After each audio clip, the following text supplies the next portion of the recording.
अज्ञानतिमिरान्धस्य ज्ञानञ्जनशलाकया चक्षुरुन्मीलितं येन तस्मै श्रीगुरुवे नमः। श्री चैतन्य चरितामृत मध्य लीला चैप्टर 20 168 प्रयार संख्या। तो हम सुन रहे हैं भगवान किस प्रकार से अपना विस्तार करते हैं। कुछ में तो उनका डायरेक्ट विस्तार है, मतलब कोई उनके रूप में कोई अंतर नहीं है, और कुछ में उनमें थोड़ा थोड़ा अंतर हम देखते हैं। किस प्रकार से हमने सुना राम है जो कि भगवान का ही रूप है, लेकिन थोड़ा सा भिन्नता क्रियाओं में, रूप आदि में मिलती है। तो हमने सुना कि भगवान अपने आदि रूप में कृष्ण प्रभाव तथा वैभव रूप में प्रकट होते हैं। जैसे कि फिर हमने सुना कि आदि रूप को अनेक रूपों में विस्तार करते हैं, जैसे रास नृत्य के समय किया, और कब किया, महिषी विवाहे हेल बहुविध मूर्ति प्रभाव प्रकाश ए शास्त्र पर सिद्धि। जब भगवान द्वारका में 16,108 पत्नियों के साथ विवाह किया तो अपना विस्तार उतने रूपों में कर लिया। ये विस्तार तथा रास नृत्य के अवसर पर हुए विस्तार शास्त्रों के अनुसार प्रभाव प्रकाश है, यानी कि इनमें कोई अंतर नहीं है। प्रभाव same, it is same in every terms, मतलब रूप में भी सेम है, एक्टिविटीज में भी सेम है, सब कुछ एकदम सेम है। तो ये हो गया प्रभाव। तो इसको कोई अंतर नहीं उसमें। सौभरी आदि प्राय से ही काया व्यूह नया, काया व्यूह हेले नारद दया विस्मय न हया। भगवान कृष्ण के ये प्रभाव प्रकाश सौभरी मुनि के विस्तारों जैसे नहीं है। हाँ, यदि ऐसा होता तो नारद उन्हें देखकर विस्मित ना हुए होते। ये सौभरी मुनि जैसे नहीं है, हाँ, या फिर कैसे नहीं है, करदम मुनि जैसे नहीं है, तो उनमें और इनमें अंतर है। चित्रम बतैत देकेन वपुषा युग पथ पृथक गृहेषु द्विअष्ट सहस्त्रम स्त्रिया एक उदावधा। ये विचित्र बात है कि अद्वैत कृष्ण ने 16,000 रानियों से विवाह करने के लिए उन्हीं के घरों में अपना विस्तार एक जैसे 16,000 रूपों में कर लिया। सही वपु सही आकृति पृथक यदि भासे भाव वेश भेदे नाम वैभव प्रकाशे। यदि एक रूप या शरीर विभिन्न भावों के अनुसार भिन्न भिन्न प्रकट होता है तो यह वैभव प्रकाश कहलाता है। ये हो गया वैभव, ठीक है। इससे पहले क्या था, प्रभाव। तो प्रभाव में एग्जैक्टली सेम है। वैभव में क्या हो गया, वैभव में भिन्न भिन्न प्रकट होता है, अलग अलग लगता है। अनंत प्रकाशे कृष्णेर नाही मूर्ति भेद आकार वर्ण अस्त्र भेदे नाम विभेद। जब भगवान अपनी विस्तार असंख्य रूपों में करते हैं तब इन रूपों में कोई भेद नहीं रह जाता, किंतु विभिन्न लक्षणों वर्ण तथा अस्त्रों में भिन्नता के कारण उनके नाम भिन्न भिन्न है।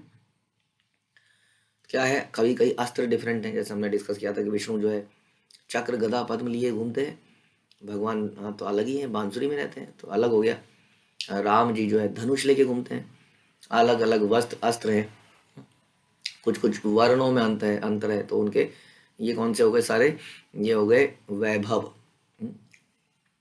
ओके, तो प्रभाव प्रकाश और वैभव प्रकाश। अनंत प्रकाशे कृष्णेर नाही मूर्ति भेद आकार वर्ण अस्त्र भेदे नाम विभेद। जब भगवान अपने विस्तार असंख्य रूप में करते हैं तो इन रूपों में कोई भेद नहीं रहता। अच्छा, ये हो गया। अन्य च संस्कृतात्मानो विधिनाभिहितेन ते यजन्ति त्वन्मयास्त्वाम वैबहु मूर्ति एक मूर्तिकम।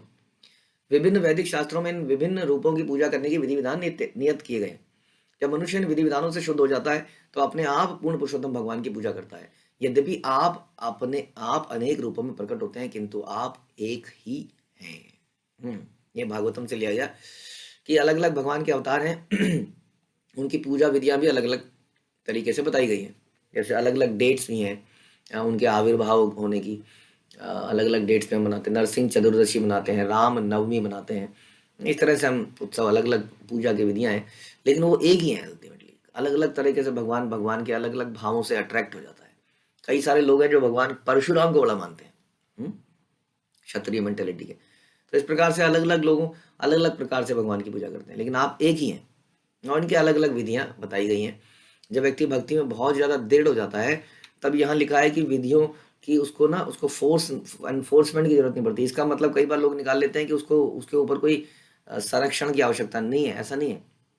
हम देखते हैं इस्कॉन के बड़े बड़े जो महाराज हैं, जो भगवान के एक तरह से पार्षद ही कहे जाते हैं, ऐसे ऐसे भक्त आज भी हैं, वो भी प्रभुपाद के प्रति एकदम शरणागत हैं इस अवस्था में भी। हम्म, ऐसे ऐसे लोग हैं जिन्होंने न केवल जीवन दे दिया, जिन्होंने हजारों हजारों संख्या में अपने भक्त बना लिए, शिष्य बना लिए, और अद्भुत उनकी पर्सनैलिटी है। वो भी अपने हमेशा वो प्रभुपाद के शिष्य हैं तो प्रभुपाद के लिए ही समर्पित हैं, और नियमों का पालन अभी भी करते हैं। फर्क क्या हो जाता है, हमें नियमों का पालन करने के लिए कोई मॉनिटर की आवश्यकता होती है, देखना पड़ता है।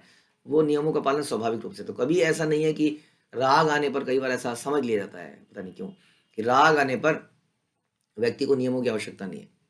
नहीं, राग आने पर व्यक्ति नियमों का पालन अपने आप करता है। क्या ऐसा हो सकता है कि इतना राग आ गया कि भगवान को खाना खिलाने का नियम नहीं रहा, कितने बजे खिलाएंगे, क्या खिलाएंगे, अभी तो नियम है ये जी 4:30 बजे ये होना है जी, ये होना है, ऐसा है क्या? एक माँ का अगर बहुत ज्यादा प्यार हो अपने बच्चे से, तो बच्चे के खाने पीने का समय खत्म हो जाता है, बल्कि ज्यादा समय फॉलो करती है। उसके मन में अपने आप ही आता हो इस वक्त खाना देना ही देना है, उसके पहले कोई याद दिलाएगा। जैसे कोई मेड अगर आप रख दो किसी के लिए, तो उसको बोलना पड़ता है 2 बज गए, खाना दे दिया बेटे को। ऑफिस से फोन आएगा माँ का, अरे माता जी भूल गई, अभी देती हूँ। तो वो हो गया नियमों का एनफोर्समेंट। और माँ जब घर में होगी तो अपने आप ही देगी। हाँ, तो ये नियमों का पालन ना हो, ये तो फिर सहजता हो गया, विम्सिकल हो गया, सहजिया भाव हो गया, जिसमें कोई नियम नहीं है। तो ये गलत भाव निकाल जाता है कि जब हम एडवांस स्टेज में हो जाते हैं तो हम नियमों का पालन की आवश्यकता नहीं है, या गुरु की आवश्यकता नहीं है। गुरु से तो स्वाभाविक प्रेम हो जाता है, उसके बाद तो और ज़्यादा गाढ़ा हो जाता है। जितना व्यक्ति भक्ति में आगे बढ़ता है, उतना उसको रियलाइज ज़्यादा होता है कि मेरे ऊपर कितनी बड़ी कृपा है। जितना व्यक्ति भक्ति में कम होता है, उतना उसको कम रियलाइजेशन होता है कि उसके ऊपर क्या कृपा है। ध्यान रखिए, जितना हम ज़्यादा बढ़ेंगे, इसका उतना ही ग्रेटिट्यूड अपने आप बढ़ता जाएगा। यदि मेरे हृदय में ग्रेटिट्यूड नहीं आता है, तो समझ लीजिए मेरी भक्ति बिल्कुल अभी शुरुआत भी नहीं हुई है उसकी। तो ये बताया जा रहा है। यह श्लोक श्रीमद् भागवत से लिया गया। वेदों में कहा गया कि एक अनेक हो जाता है, एक हो बहुश्याम। पूर्ण पुरुषोत्तम भगवान अपना विस्तार अनेक रूपों में करते हैं। विष्णु तत्व, जीव तत्व, शक्ति तत्व में करते हैं। वैदिक ग्रंथों के अनुसार इन रूपों में हर एक की पूजा करने की विधि विधान है, और इनके हिसाब से वो अपने व्यक्ति अपने आप को शुद्ध कर सकता है। तो अंततः उसे पूर्ण पुरुषोत्तम भगवान कृष्ण की पूजा करने का अवसर प्राप्त होता है। बता रहे हैं कि देवताओं की पूजा भी एक प्रकार से भगवान की पूजा है, लेकिन ये वाली पूजा अविधि पूर्वक है। आप कहोगे अच्छा, तो वेदों में ही तो बताया गया सूर्य की पूजा करना, वेदों में तो बताया गया चंद्र की पूजा करना, वेदों में बताया गया इंद्र की पूजा करना। अभी आपने सुना, ये भी तो भगवान के ही शक्ति के अवशेष हैं, शक्ति है इनके अंदर। लेकिन यहाँ पर गीता में इस चीज के लिए बड़ा क्लियरली मना कर दिया गया, इसलिए नहीं करना है। भगवान कहते हैं कि अविधि पूर्वकम, अर्थात अनुचित है, this is not the right way. वस्तुतः देवता पूजा अल्पज्ञों के लिए है। जो बुद्धिमान है पूर्ण पुरुषोत्तम भगवान के इन शब्दों सर्वधर्मान परित्यजे मामेकम शरणम व्रज को समझता है। यानी कि बड़ा समझने की वाली बात यह है कि भगवान के विस्तारों को, जैसे कि प्रभाव प्रकाश, वैभव प्रकाश, इनको तो आप भज सकते हो, पूज सकते हो एज पर द शास्त्र, लेकिन देवताओं के लिए नहीं। वो साफ साफ बोला गया है। जो देवताओं की पूजा करता है वह अप्रत्यक्ष रूप से भगवान की पूजा करता है, किंतु प्रमाणिक शास्त्रों के अनुसार ऐसी अप्रत्यक्ष पूजा की आवश्यकता ही नहीं है। भगवान की पूजा प्रत्यक्ष रूप से की जाती है। वैभव प्रकाश कृष्णेर श्री बलराम, वर्ण मात्र भेद सब कृष्णेर समान। कृष्ण का वैभव प्रकाश श्री बलराम जी का प्रकट है। कृष्ण श्याम है और बलराम जी श्वेत हैं, अलग अलग हो गया। बलराम जी हल देते हैं, हाँ बिल्कुल अलग हो गया। अन्यथा बलराम सभी प्रकार से कृष्ण के समान। तो ये वैभव प्रकाश का एक एग्जाम्पल है। क्या है तो बता रहे, स्वयं रूप, तदेकात्म रूप, आवेश, प्रभाव, वैभव का अंतर समझने के लिए भक्ति विनोद ठाकुर ने निम्नलिखित विवरण दिया है। कृष्ण के 3 स्वरूप होते हैं। वृंदावन में ग्वाल बाल के रूप में स्वयं रूप, ओके, स्वयं रूप हो गया। तदेकात्म, तो स्वयं रूप क्या है भगवान का, वो ग्वाल बाल वही स्वयं रूप है।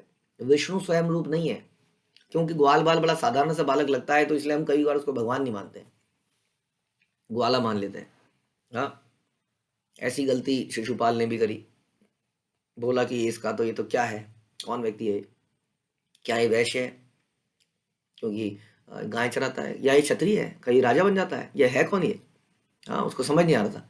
तो ये जो ग्वाल बाल रूप है किसी वर्ण जाति पे नहीं है। अब ये मत सोचिए ग्वाल बाल रूप है तो ओके हम लोग यादव हैं, यादव कास्ट है, अच्छा जी ये ग्वाल बाल, ओहो दूधिये जितने भी हैं, ये दूध निकालने वाले ये भगवान के वो हैं, या भगवान, अच्छा इसका मतलब भगवान वैश्य वैश्य संप्रदाय के हैं, कोई कहेगा जी अग्रवाल संप्रदाय के हैं, कोई कहेगा कुछ।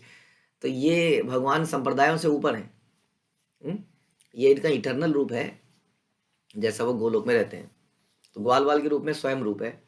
उसके बाद तदेकात्म रूप, जो स्वांशक तथा विलास में विभाजित है। और फिर आवेश रूप। तो 3 मुख्य रूप उन्होंने पहले बांटा, और स्वयं रूप जो कि ओरिजिनल वृंदावन में ग्वाल बाल, फिर तदेकात्म, और फिर आवेश। ठीक है। अब है दूसरा जो था तदेकात्म। तदेकात्म के अंदर 2 है, स्वांशक और विलास। तो स्वांशक जो है अंतरंग शक्ति के विस्तारों के अंतर्गत है।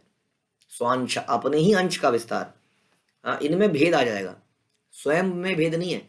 स्वयं में कौन थे, स्वयं का एक्सटेंशन भी है, जैसे कि गोपियों के साथ और द्वारका में पत्नियों के साथ, वो अलग, वो स्वयं का ही हो गया।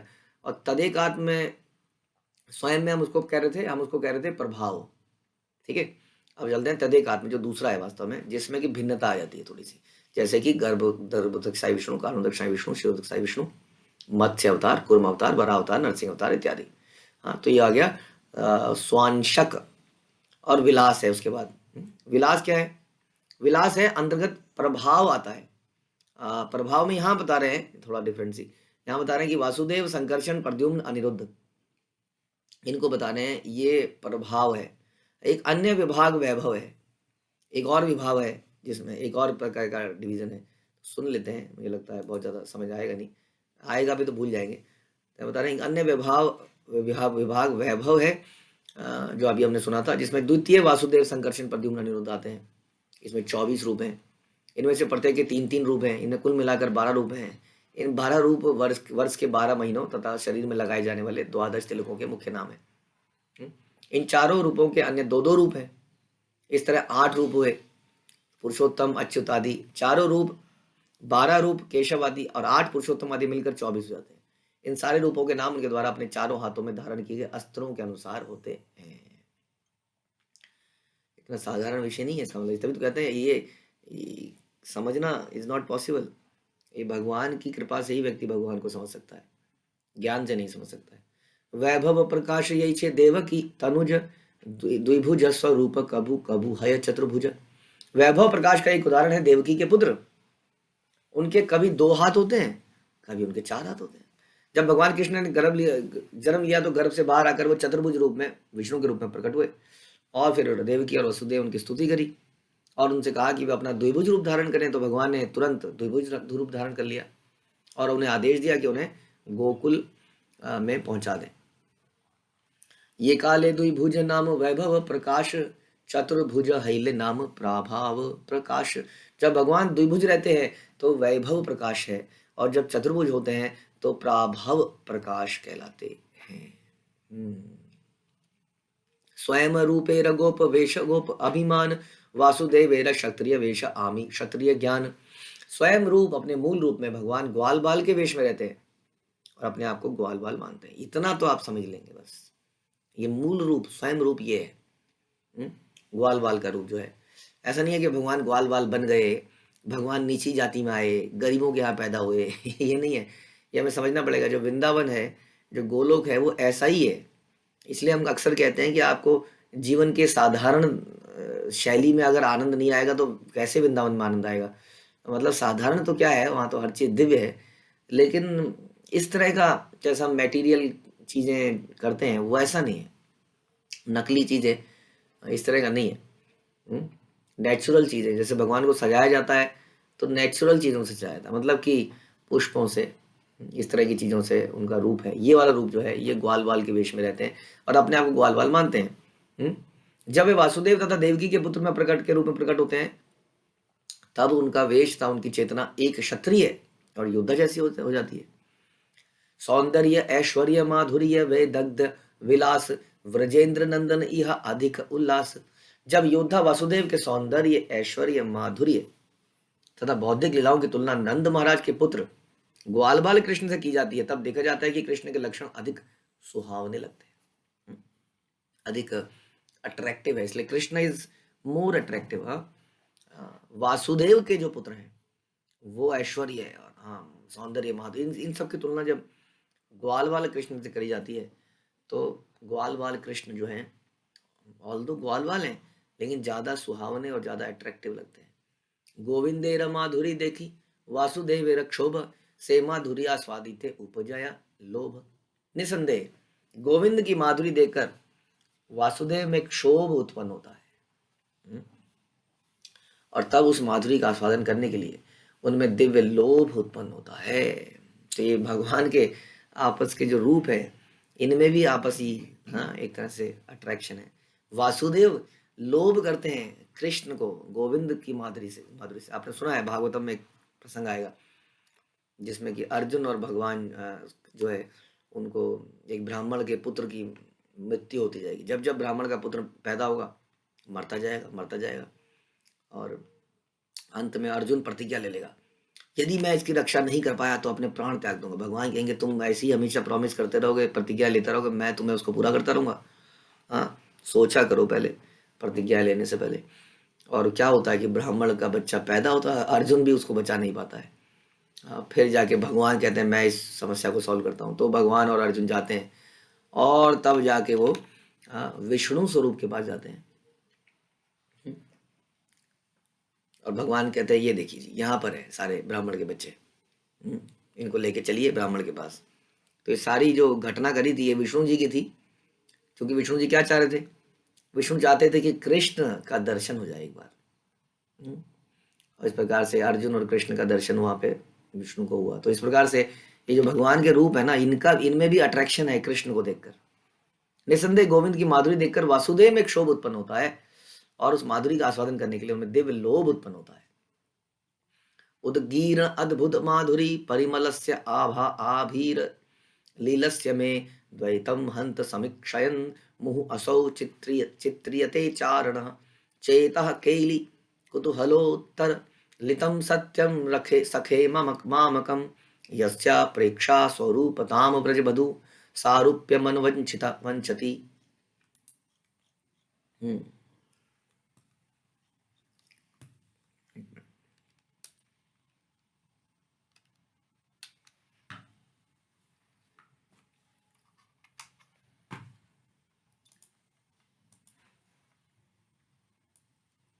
हे मित्र, यह अभिनेता मेरे द्वितीय रूप जैसा लगता है। यह चित्र की भांति आश्चर्यजनक माधुरी तथा सुगंधि से ओतप्रोत ग्वाल बाल की तरह मेरी लीलाएं प्रदर्शित करता है, जो व्रज बालों को अत्यंत प्रिय है। यह अभिनेता उसके बारे में बता रहे हैं। जब मैं इस प्रदर्शन को देखता हूं तो मेरा मन उत्तेजित हो जाता है। ऐसी लीलाओं के लिए मेरी भी इच्छा होने लगती है और ऐसी इच्छा होती है कि मुझे भी व्रज बालों जैसा ही रूप प्राप्त हो जाए। ये द्वारका में वासुदेव कह रहे हैं। हाँ, कह रहे हैं ये जो अभिनेता है, कृष्ण का रूप है, ये मेरे जैसे ही लगता है। लेकिन बता रहे हैं कि ये जिस तरह की लीलाएं करता है, मेरा मन उत्तेजित रहता है उस लीलाओं को देखकर। अब मेरा भी मन करता है कि ऐसा ही मैं भी करूं। तो वासुदेव कृष्ण द्वारका वाले वृंदावन कृष्ण के प्रति ऐसा बोल रहे हैं। मथुराए ये छे गंधर्व नित्य दर्शने, पुनः द्वारकाते ये छे चित्र विलोकने। एक बार जब वासुदेव ने मथुरा में गंधर्व नृत्य देखा तो कृष्ण के प्रति वासुदेव को आकर्षण हुआ और अनुभव हुआ। दूसरी बार द्वारका में हुआ जब वासुदेव कृष्ण का चित्र देखकर चकित हो गए। तो मथुरा में भी वही भाव है जो द्वारका में भाव है। ऑपुलेंस का राजा है ना, मथुरा में भी राजा थे, वही मथुरा वासी तो शिफ्ट करके द्वारका में ले जाए गए थे। तो मथुरा में भी ये हुआ था गंधर्व का नृत्य देखकर। कई लोग शिव जी को नटराज कहते हैं, लेकिन वास्तविक नटराज भगवान है। आप जानते होंगे इस बात को। किस तरह का नृत्य करते हैं तो 16,108 उनके साथ या करोड़ों गोपियों के साथ एक साथ नृत्य करते हैं। तो उनके नृत्य को देखकर वासुदेव जो है अट्रैक्ट हो गए। अपरिकलित पूर्व कश्चमत्कारकारी सुरतु मम गरीयानेश माधुर्य पूरा अयम अयमह पपि मपि हंत प्रेक्षा यम लुब्ध चेता सर्वस्मुप भोक्तुम कामय राधिकेव। वह कौन है जो मुझसे भी बढ़कर है, ऐसी प्रभुत माधुरी प्रकट कर रहा है। कौन है जो मुझसे भी बढ़कर है और ऐसी प्रभुत माधुरी प्रकट कर रहा है जिसका अनुभव इसके पूर्व कभी नहीं किया गया।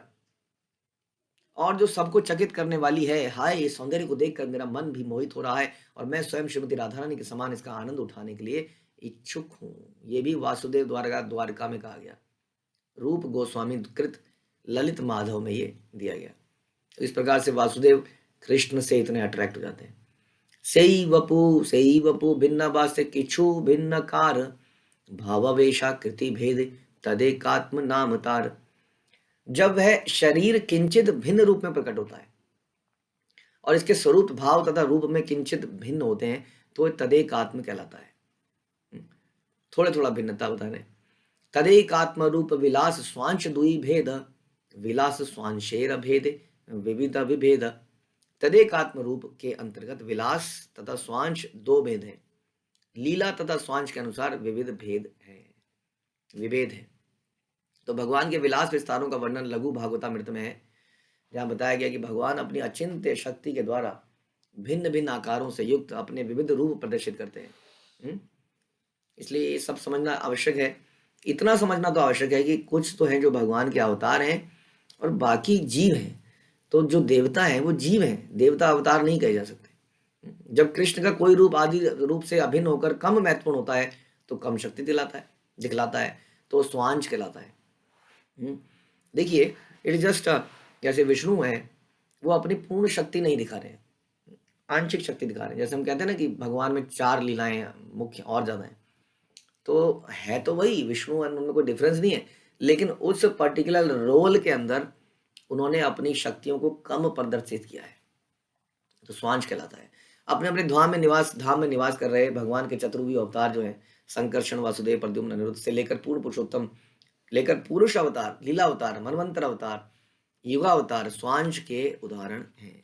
ये भगवान का ही स्वांश है, देवता नहीं है, लेकिन ये अपनी शक्तियों को कम प्रभावशाली तरीके से दिखाते हैं। भगवान जो कृष्ण जब होते हैं तो अपनी सारी शक्तियों का दिखाते हैं, इसलिए हर जीव को अट्रैक्ट कर लेते हैं, इसलिए उनका नाम कृष्ण है।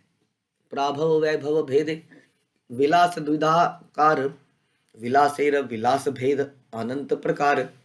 पुनः विलास रूपों को 2 श्रेणियों में बांटा गया, प्रभाव, वैभव, और इन रूपों के विलासों के भी असंख्य भेद हैं। प्रभाव विलास वासुदेव, संकर्षण, प्रद्युम्न, अनिरुद्ध, मुख्य 4 जन।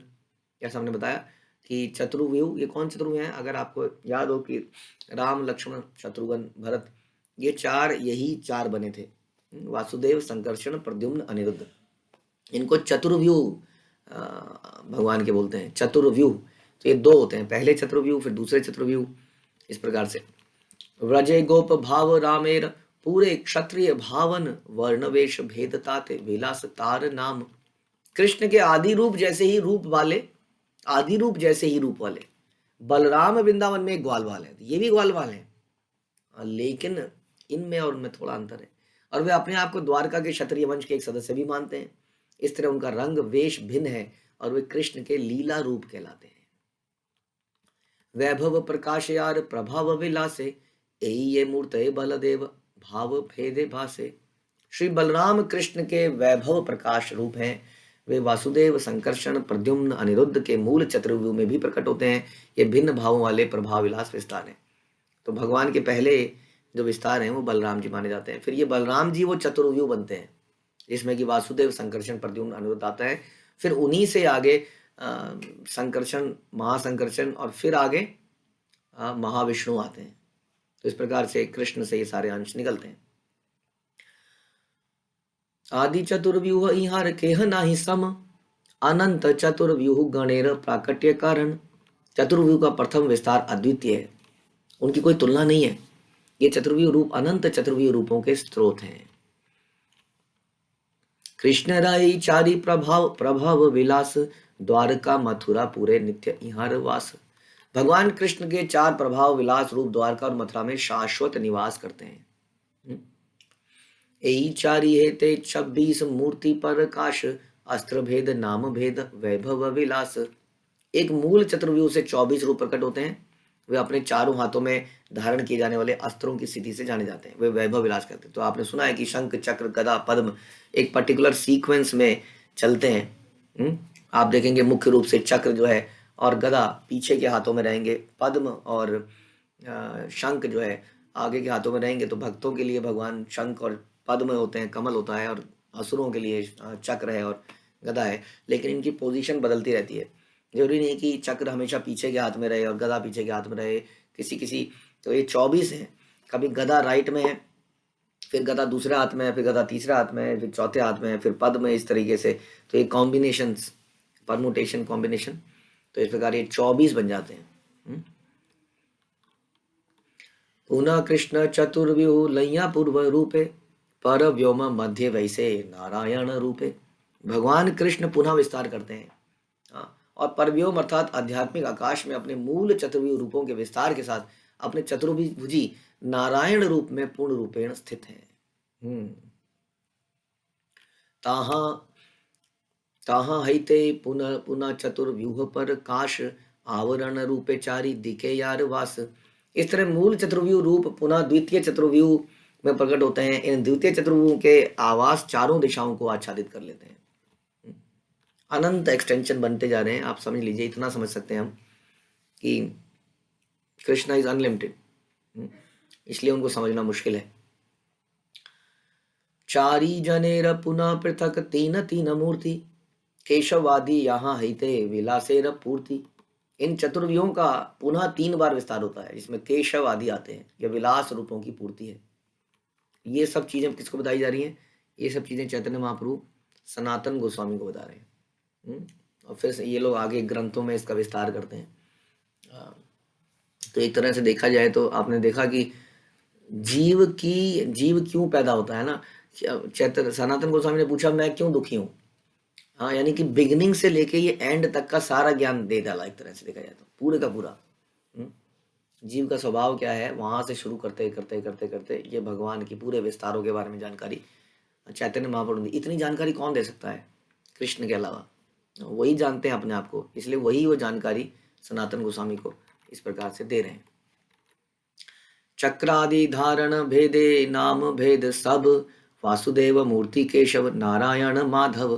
चतुर्भुज में से प्रत्येक रूप के 3 विस्तार होते हैं, और वह अस्त्र धारण करने की स्थिति के अनुसार विभिन्न नाम वाले होते हैं। वासुदेव के विस्तार हैं केशव, नारायण और माधव। संकर्षेण मूर्ति गोविंद विष्णु मधुसूदन, एई अन्य गोविंद नहीं व्रजेर नंदन। संकर्षण के विस्तार है गोविंद, विष्णु, मधुसूदन। ये गोविंद मूल गोविंद से भिन्न है, क्योंकि ये महाराज नंद के पुत्र नहीं है। एक गोविंद, विष्णु, मधुसूदन, ये भी उस नामों में आएंगे जो आप सुनेंगे 24 और उन नामों में, लेकिन ये मूल गोविंद कौन है? जो नंद के पुत्र हैं, यशोदा के पुत्र हैं।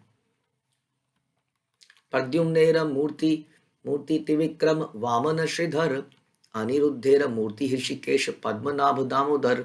ये वो नाम आ रहे हैं आप जो सुनते हैं। प्रद्युम्न के विस्तार हैं त्रिविक्रम, वामन, श्रीधर। अनिरुद्ध के विस्तार है ऋषिकेश, पद्मनाभ, दामोदर, जो आप तिलक लगाते हुए बोलते हैं। द्वादश मासेर देवता एक ही बार जन, मार्गशीर्षे केशव पौषे नारायण।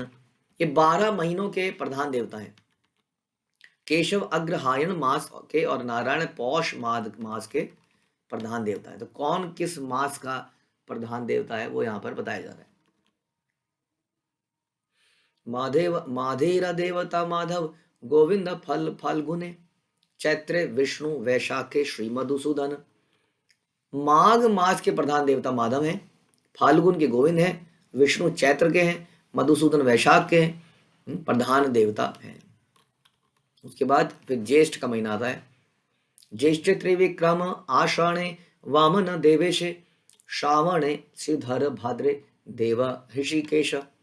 ज्येष्ठ मास के प्रधान देवता हैं त्रिविक्रम, आषाढ़ के वामन, श्रावण के श्रीधर और भाद्र के ऋषिकेश। फिर अश्विने पद्मनाभ, कार्तिके दामोदर, राधा दामोदर अन्य ब्रजेंद्र को डर। अश्विनी मास के पद्मनाभ, कार्तिक के दामोदर, और दामोदर वृंदावन के नंद महाराज के पुत्र राधा दामोदर से भिन्न है। तो ध्यान रखिए, एक तो मूल दामोदर है, जैसे मूल गोविंद है जो कृष्ण के लीला रिलेटेड नाम है, और फिर ये बाद के कुछ अलग एक्सटेंशन है। द्वादश तिलक मंत्र एई द्वादश नाम, आचमने एई नामे स्पर्शी तत्स्थान। शरीर के 12 स्थानों पर तिलक लगाते समय विष्णु के 12 नामों वाले मंत्र का उच्चारण करना होता है। ये भी बड़ा इंपॉर्टेंट है। हम शरीर में तिलक लगाते हैं, यहाँ यहाँ फटाफट फटाफट फटाफट, उन तिलक का कोई फायदा नहीं है यदि भगवान का नाम नहीं लिया जाता। या हम लोग आचमन करते हैं तो फटाफट ऐसे ऐसे पानी पी लेते हैं, पानी पीने से आचमन नहीं होता है, ध्यान रखिए। आचमन भगवान के मंत्रों के साथ पानी पीने से होता है। तो इसी तरह से जब हम तिलक लगाएं तो बड़ा ध्यान से ओम केशवाय नमः, ओम नारायणाय नमः, ओम माधवाय नमः, ओम गोविंदाय नमः, बिल्कुल पूरा, वो भी ओम नमः, हर चीज को बड़ा क्लियरली बोलना चाहिए। तो शरीर के 12 स्थानों पर तिलक लगाते समय विष्णु के इन 12 नामों वाले मंत्र का उच्चारण करना होता है। और नित्य पूजा के बाद जल से आचमन करते समय भी नामों का उच्चारण करते हैं आप, है ना। ओम केशवाय नमः, ओम नारायण नमः, ओम माधवाय नमः। कायदे से जो सही तरीका वो ये है कि जब अंजलि में जल डाला जाता है तो जल को देखते हुए मंत्र बोलना होता है। अब जब इतनी जल्दी जल्दी फटाफट फटाफट करेंगे तो कहाँ मंत्र आएगा, कहीं मुंह में छींटे जाएंगी, कहीं यहाँ से गिरेंगी। तो जल को यहाँ डालना है, मंत्र बोलना है, तब उसको धारण करना है, इस तरह से। तो नित्य पूजा के बाद जल से आचमन करते समय नाम का उच्चारण करते हुए शरीर के प्रत्येक अंग का स्पर्श करना चाहिए। तो तिलक लगाने का जो मंत्र है वो आप, एक मंत्र भी है अगर आपको याद नहीं होता है तो क्या है, ललाटे केशवम ध्याये नारायणम मथोदरे वक्षस्थले माधवम तुम गोविंदम कंठकूपके विष्णुम दक्षिणे कुक्षौ बाहो चा मधुसूदनम त्रिविक्रम कंधरे तु वामनम वाम पार्श्वके श्रीधरम वाम बाहो तु ऋषिकेशम तु कंधरे पृष्ठे चा पद्मनाभम चा कट्या कट्या दामोदरम न्यसेत। ये अलग अलग जगह के नाम है, बेसिकली इजी है। वैसे जैसे ललाट क्या होता है, ये ललाट कहते हैं इसको, ललाट केशवम ध्यायेन नारायणम अथोधरे, पेट में नारायण, वक्ष स्थले छाती, वक्ष स्थले माधवम तुम गोविंदम कंठ कूप के, कंठ में गोविंद। इस तरह से याद कल करने के लिए अच्छा है। विष्णु चा दक्षिणे कुक्षौ, इस प्रकार बाहो चा मधुसूदनम। तो इस तरह से ये एक एक उसको याद करने के लिए अच्छा है, बोल सकते हैं इसको। एई चारी जनेर विलास मूर्ति आर अष्टजन तासम बार नाम कही सुन सनातन। वासुदेव, संकर्षण, प्रद्युम्न और अनिरुद्ध से 8 और विलास रूप आते हैं। और आ गए जी, सुनते जाइए।